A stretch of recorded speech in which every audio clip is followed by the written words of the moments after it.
organization that was set up some years ago, also registered with the federal government in trying to address some of the issues of the youth and also to give our own counsel and advice based on our experiences and some of the things we've gone through. We live now in a country where role models are very few. To get role models from the family, role models from the government, and the rest is very few. It's not now; it has always been there. Bad government, bad leadership, terrible government, and the rest. Not giving the right counsel to the youth, or show by their example the right things to do. You see, it is not what you say; it's what you do. That's what the Bible says in Acts chapter 1, verse 1, that the things that Jesus began to do before he teaches. So teaching is anybody can talk, anybody can teach. But after the teaching, what do you do? It is the doing that the youth learn from. It's not just what you say. And that's the tragedy that we find ourselves now as a nation. We've seen quite a lot of questions here and there, asking questions everywhere. But we just try as much as possible to get into the social media space and give our own personal counsel based on our advice, based on our experiences. And for some time now, we've been dealing on the issue of sexual immorality. And one of the things I say is that grace does not cover sin. This thing is so important because some of these so-called pastors and the rest, they try to use grace as an excuse to continue to sin. If you are really saved, as I said before, I just want to say it again for clarity. If you are really genuinely saved, you will not fall into sin. You will not live in sin. Sorry, you will not live in sin. You might fall into it because you are humans, but you will not live in it. And remember, I said again that there are two aspects of it: falling in sin and living in sin. They are two different things. And I give myself as an example. When I said many years ago, when I was a young man, a young boy, I didn't fall into sin because I was not a Christian. I go to church, but I was not a Christian. The fact that you go to church does not make you a Christian. I was born in the church. I grew up in the church. As a matter of fact, I was a youth leader in the church. And I remember a particular time where we were supposed to have, I was a youth leader, I was also a hitman in secret court at the same time. I was a courtist, I was an active courtist. I was a silly Jane in one of the courts. And I remember we were supposed to have a program in Ugele many years ago. The program was fixed for Saturday. One of our court leaders and fathers then was getting married right there in Delta. And we were supposed to also have a program in the church on Saturday. Remember, I was a PRO of the youths. So we were supposed to have a youth program. I was a PRO of the youth. All the programs everything we need have been arranged. I took part in the arrangement, we discussed, we made all necessary things available. All necessary things available. But just a day or 2 days to when we were supposed to start the youth program, I was told that we have to travel to Delta State because a member of our court, a leader, was having a program in Delta. So we left. The program is on Friday, so that very Friday we left. We left around 8:30. We left first at 8:30, heading to Delta, heading to Agbaro. Heading to Ugele. And we left 8:30 in the night. The car was filled up with all kinds of brandy, badly drunk, and we head up. Now, I was living in sin. I didn't fall into sin. That was my lifestyle. I lived a lot in sexual immorality, a lot. I used to tell my friends then that I had so much. I was going out with a lot of girls. From Lasso to Ekoma to Auchi to Abraka. As a courtist then, any campus I reach, I will make sure that I get at least 1 or 2 girls. So that was the life I was living. I didn't fall into it. Now I'm trying to talk about the difference between living in sin and falling in sin. And make you understand that when you are genuinely saved, you can't live in sin. I was living in sin then.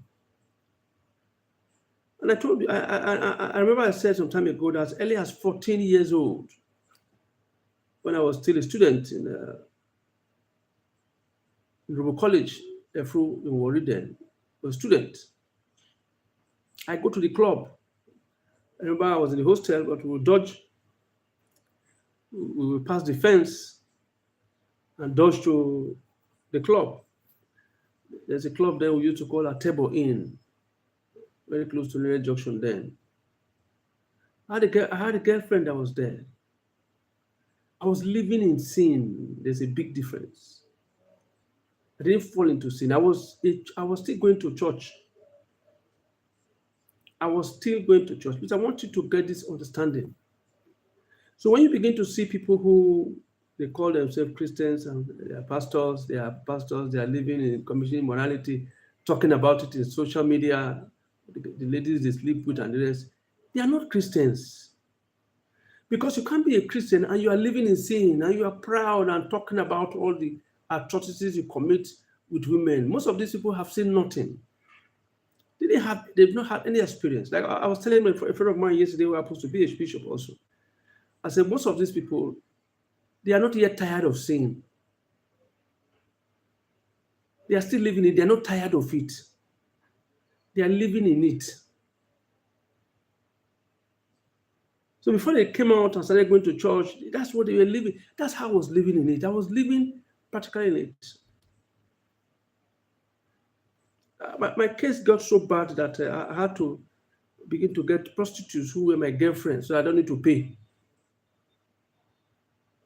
I have girlfriends, I have prostitutes who have girlfriends, so any which one at all. I could not sleep a night. I must make sure I have a girl. Living in it. Living in it. Both married and unmarried. We had girlfriends that were both married and unmarried. That was the kind of terrible lives we were living many years ago. Many years ago.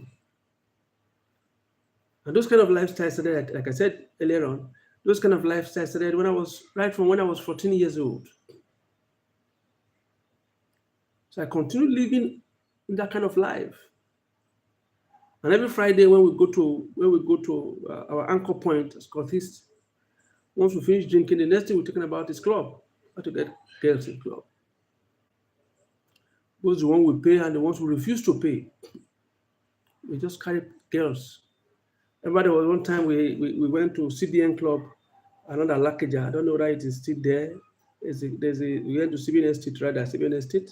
Opposite that CBN Estate, there used to be a place where people drink and have good time then, those days. If you're on your way to Satellite Town. So we're having this kind of lifestyle. We finished everything we were doing, we just entered the car, we were reversing. As we were about going, we saw 2 ladies. We were completely drunk. We stopped to pick them up because we were going home then. But during the course of our discussion, that's when we were able to find that the 2 of them were, I think one or 2 of them were married. They just went to see one said he went to see his sister, younger sister that just gave birth. While she herself was already married about 3-4 children. But one way or the other, the 2 of them followed us to the house we were staying. Then we were staying in a duplex. Around my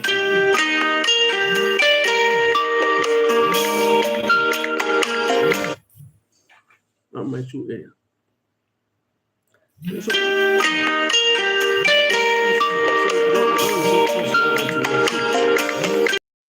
You know, So we lived on it, we continue on it, and the rest. It was terrible then, the lifestyle we were living. So that's why I have enough experience on this stage. I remember when I gave my life to Christ newly, I met a pastor then, but it was a pastor in MFM. I think he used to they call him October Tele. He was staying very close to the church then, you